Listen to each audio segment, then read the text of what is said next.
महर्षि व्यास जी के अनुसार सतयुग, त्रेतायुग, द्वापर युग, कलयुग ये 4 युग हैं जो देवताओं के 12,000 दिव्य वर्षों के बराबर होते हैं। समस्त चतुर्युग एक से ही होते हैं। आरंभ सतयुग से होता है, अंत में कलयुग होता है। किसी भी जन्म में अपनी आजादी से किए गए कर्मों के मुताबिक आत्मा अगला शरीर धारण करती है।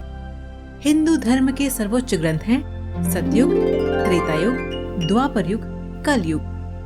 हर युग में कोई न कोई भगवान जन्म जरूर लेते हैं, ऐसा सभी लोगों का मानना है। लेकिन क्या आप जानते हैं कि किस युग में इंसान कितने जन्म लेता है?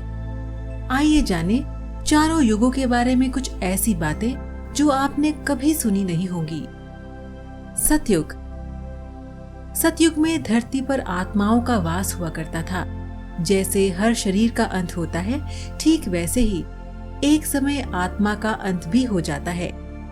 ऐसा माना जाता है कि सतयुग 17,28,000 साल बाद खत्म हो गई थी, जिसमें एक सामान्य व्यक्ति 1,00,000 साल तक जी सकता था, जिनका कद 32 फुट लंबा हुआ करता था।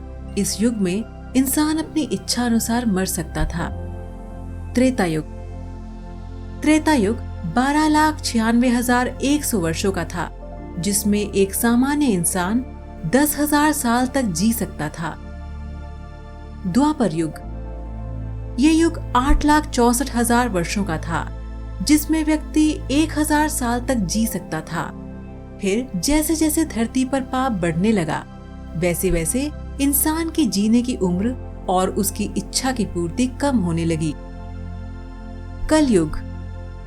ये युग 4,32,000 वर्षों का है, जिसमें व्यक्ति की उम्र 100 साल तक की होगी।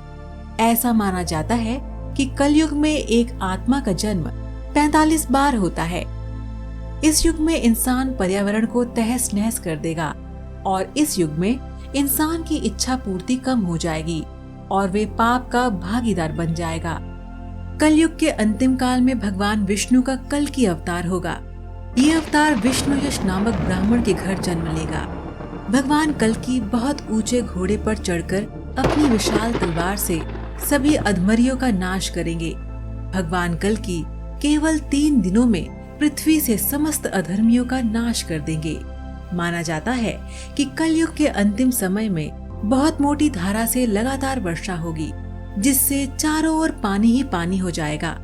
समस्त पृथ्वी पर जल हो जाएगा और प्राणियों का अंत हो जाएगा।